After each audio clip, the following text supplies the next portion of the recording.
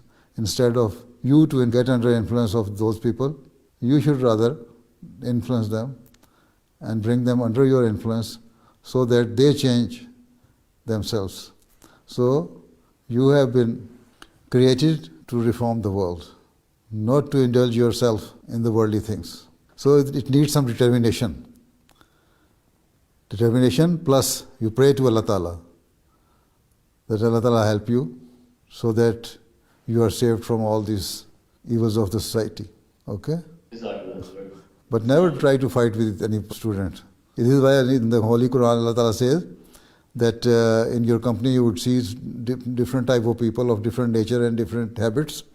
When they are doing something wrong, just say Islam and leave that company. When they discuss something else, they are doing good things, then come and join them. This is the directive given in the Holy Quran. That say, okay, peace, now you are involved in something wrong, so Islam, peace be on you. I still pray that Allah Ta'ala save you from this, and I am going.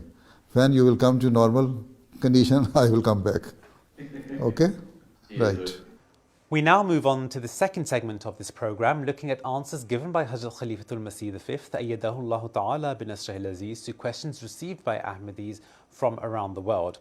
These questions and answers have been taken from the Al-Hakam's Answers to Everyday Questions column. For our first letter, a person from Germany sent a copy of the letter he had written to Nazim Darul Qazar, Germany, to Hazrat Amir al-Mu'mineen, Khalifatul Masih V, Ayyadahu Allah Ta'ala bin Nasrihil Aziz.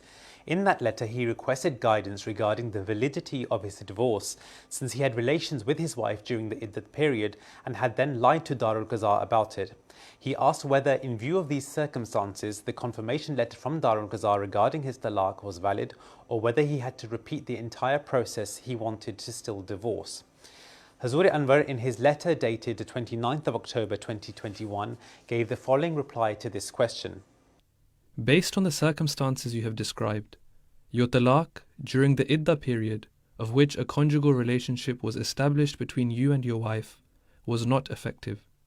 Thus, the verdict of talaq that has been passed by Darul Qazar with regards to you and your wife is not valid. This is so because you misrepresented the truth before Darul Qazar. Nevertheless, you have used one out of the 3 opportunities for talaq given to the husband by Islam.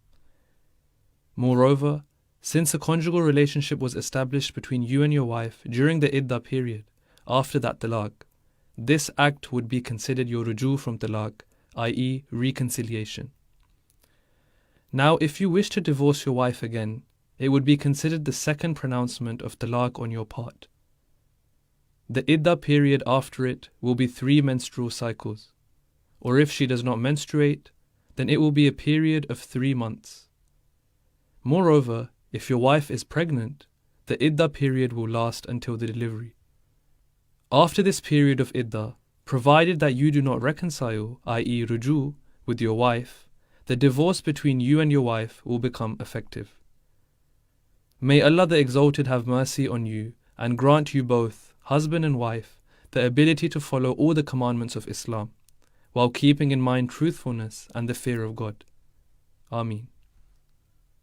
For the final letter for today's program, a doctor from Egypt wrote to Hazrat Amir al-Mu'mineen, Khalifatul Masih V, Ayyadahu Allah Ta'ala, and asked whether an engineer was permitted to work in a bank or in an engineering firm owned by a bank, since such employment inadvertently helped the interest and alcohol markets.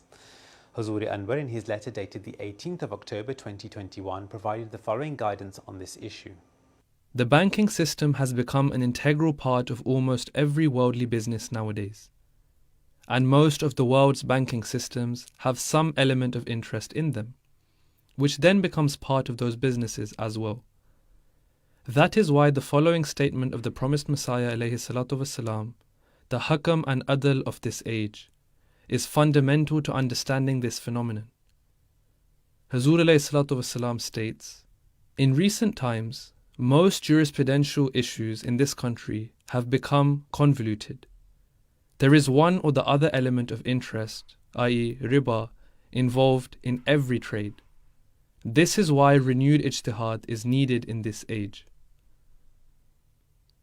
Under such circumstances, if a person remains given to a lot of doubt and suspicion, then his life would become unbearable, because some interest money would have been invested somewhere in the companies that do business with the clothes that we wear in our daily lives.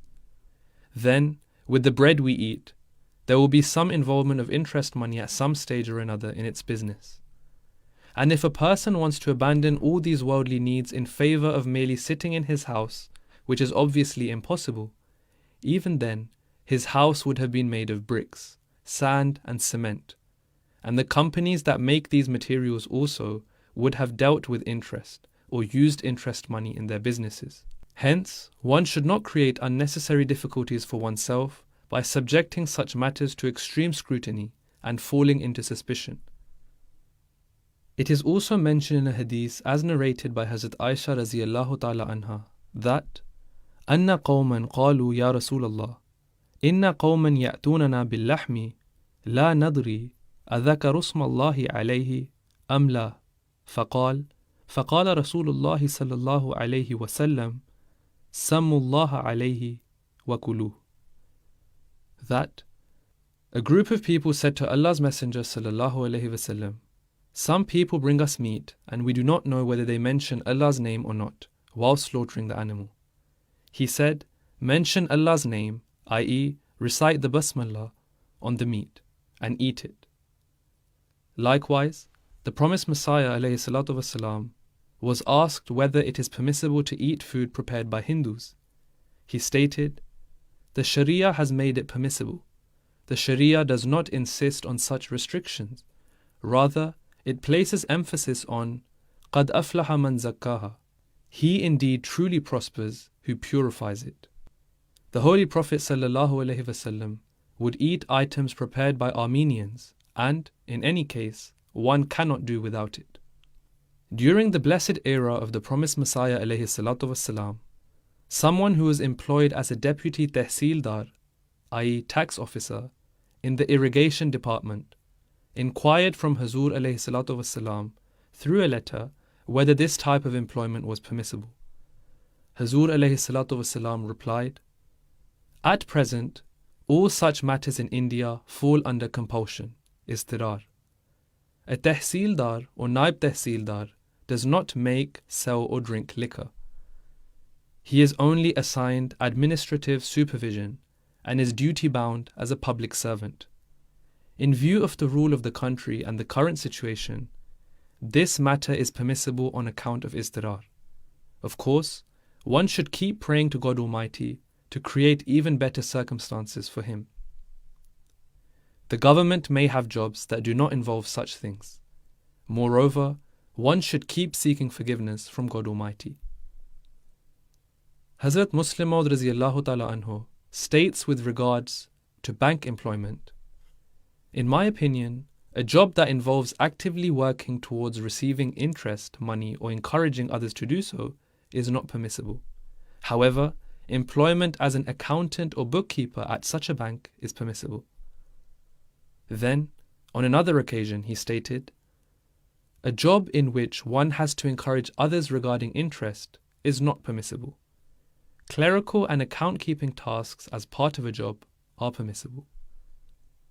Thus, one should act with piety when tending to the various matters and worldly affairs, without giving way to suspicion and doubts. And where there is a direct possibility of committing a prohibited act or the prohibition of something is clearly evident, then it should be avoided at all costs. However, one should not become too given to suspicion and doubt and avoid the use of lawful things without a valid reason. And that concludes another episode of Beacon of Guidance. Please join us again for the next episode. Until then, Assalamu alaikum wa rahmatullahi wa barakatuh.